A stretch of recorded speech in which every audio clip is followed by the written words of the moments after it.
ಸರ್ಕಾರಿ ಶಾಲೆಗೆ ಮರಿ ಆನೆ ಬಂದಿದ್ದು ಆನೆ ಕಂಡು ಮಕ್ಕಳು ಕುಣಿದು ಕುಪ್ಪಳಿಸಿದ್ದಾರೆ. ಗುಂಡ್ಲುಪೇಟೆ ಗಡಿಭಾಗವಾದ ಕೇರಳದ ಸುಲ್ತಾನ್ ಬತ್ತೇರಿ ತಾಲೂಕಿನ ಪುಲುಪಳ್ಳಿ ಗ್ರಾಮದಲ್ಲಿ ಘಟನೆ ನಡೆದಿದೆ. ಮಳೆಗೆ ತಾಯಿಯಿಂದ ಬೇರ್ಪಟ್ಟು ಸರ್ಕಾರಿ ಶಾಲೆಗೆ ಬಂದ ಮರಿಯಾನೆಯನ್ನ ಕೇರಳ ಅರಣ್ಯ ಇಲಾಖೆ ಸಿಬ್ಬಂದಿ ರಕ್ಷಣೆ ಮಾಡಿದ್ದಾರೆ. ಸದ್ಯ ತಾಯಿ ಜೊತೆ ಸೇರಿಸುವ ಕೆಲಸದಲ್ಲಿ ಸಿಬ್ಬಂದಿ ತೊಡಗಿದ್ದು ಸಾಮಾಜಿಕ ಜಾಲತಾಣದಲ್ಲಿ ಆನೆ ವಿಡಿಯೋ ವೈರಲ್ ಆಗಿದೆ. ಬಳ್ಳಾರಿ ಜಿಲ್ಲೆ ಸಿರುಗುಪ್ಪ ತಾಲೂಕಿನ ಗಜಗಿನಹಾಳು ಗ್ರಾಮದ ಸರ್ಕಾರಿ ಹಿರಿಯ ಶಾಲೆಯ ಅವ್ಯವಸ್ಥೆಗಳ ಆಗರವಾಗಿದೆ. 1ನೇ ತರಗತಿಯಿಂದ 6ನೇ ತರಗತಿವರೆಗೆ ಇರುವ ಈ ಶಾಲೆಯಲ್ಲಿ ಒಟ್ಟು 54 ವಿದ್ಯಾರ್ಥಿಗಳು ವಿದ್ಯಾಭ್ಯಾಸ ಮಾಡುತ್ತಿದ್ದಾರೆ.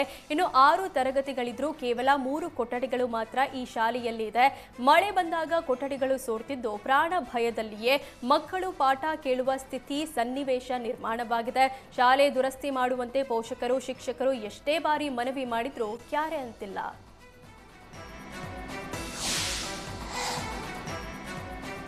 ಬೆಂಗಳೂರಿನಲ್ಲಿ ಸಿಸಿಬಿ ಪೊಲೀಸರು ಭರ್ಜರಿ ಭೇಟಿಯಾಡಿದ್ದಾರೆ. ಡ್ರಗ್ಸ್ ಪೆಡ್ಲಿಂಗ್ ಮಾಡುತ್ತಿದ್ದ ವಿದೇಶಿ ಪ್ರಜೆ ಜಾನ್ ಡಿಕೋಸ್ಟಾ ಎಂಬಾತನನ್ನ ಸಿಸಿಬಿ ಪೊಲೀಸರು ಬಲೆಗೆ ಕೆಡವಿದ್ದಾರೆ. ಬಂಧಿತನಿಂದ ಬರೋಬ್ಬರಿ 40 ಲಕ್ಷ ರೂಪಾಯಿ ಮೌಲ್ಯದ 255 ಗ್ರಾಂ ತೂಕದ ಎಂಡಿಎಂಎ ಕ್ರಿಸ್ಟಲ್ ವಶಕ್ಕೆ ಪಡೆಯಲಾಗಿದೆ. ಆವಲಹಳ್ಳಿಯಲ್ಲಿ ವಾಸವಿದ್ದ ವಿದೇಶಿ ಪ್ರಜೆ ಜಾನ್ ಡಿಕೋಸ್ಟಾ ವಿದ್ಯಾರ್ಥಿಗಳನ್ನ ಟಾರ್ಗೆಟ್ ಮಾಡಿ ಡ್ರಗ್ಸ್ ಮಾರಾಟ ಮಾಡುತ್ತಿದ್ದಂತೆ. ಈ ಬಗ್ಗೆ ಖಚಿತ ಮಾಹಿತಿ ಪಡೆದ ಸಿಸಿಬಿ ಪೊಲೀಸರು ಆರೋಪಿ ಜಾನ್ ಡಿಕೋಸ್ಟಾನನ್ನ ಬಂಧಿಸಿ ಜೈಲಿಗಟ್ಟಿದ್ದಾರೆ.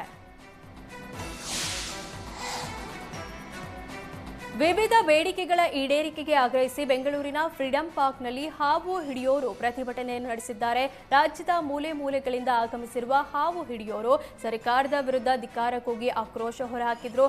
ಹಾವು ಸಂರಕ್ಷಕರಿಗೆ ಸರ್ಕಾರ ಮೋಸ ಮಾಡುತ್ತಿದೆ. ರಾಜ್ಯದಲ್ಲಿ 2,000ಕ್ಕೂ ಅಧಿಕ ಜನರು ಹಾವು ಸಂರಕ್ಷಕರಿದ್ದಾರೆ. ಹಾವು ಕಚ್ಚಿ ಸತ್ತರೆ ಸರ್ಕಾರ 2 ಲಕ್ಷ ಪರಿಹಾರ ನೀಡುತ್ತೆ. ಆದರೆ ಹಾವು ಕಚ್ಚಿ ಬದುಕುಳಿದವರಿಗೆ ಸರ್ಕಾರ ಯಾವುದೇ ಸಹಾಯ ಮಾಡ್ತಿಲ್ಲ. ಸರ್ಕಾರ ಮಾಸಿಕ 2,000 ಗೌರವಧನ, ಆರೋಗ್ಯ ಹಾಗೂ ಜೀವ ವಿಮೆ ನೀಡಬೇಕು ಅಂತ ಪ್ರತಿಭಟನಾಕಾರರು ಆಗ್ರಹಿಸಿದ್ರು. ಬೀದಿ ನಾಯಿಗಳಿಗೆ ಬಿರಿಯಾನಿ ಹಾಕಲು 10 ಕೋಟಿ ಖರ್ಚು ಮಾಡಲು ಮುಂದಾಗಿದ್ದಾರೆ. ಆದರೆ ಲಕ್ಷಾಂತರ ಜನ ವನ್ಯಜೀವಿ ಸಂರಕ್ಷಕರು ಸರ್ಕಾರಕ್ಕೆ ಕಾಣಿಸ್ತಿಲ್ವಾ? ನಮಗೆ ಒಂದು ಹಾವು ಹಿಡಿಯುವ ಸ್ಟಿಕ್ ಕೊಟ್ಟಿಲ್ಲ, ಶೂ ಕೊಟ್ಟಿಲ್ಲ, ಹಾವು ಸಂರಕ್ಷಕರಿಗೆ ಯಾವುದೇ ಸಂರಕ್ಷಣೆ ಇಲ್ಲ ಅಂತ ಪ್ರತಿಭಟನಾಕಾರರು ಆಕ್ರೋಶ ವ್ಯಕ್ತಪಡಿಸಿದ್ದಾರೆ.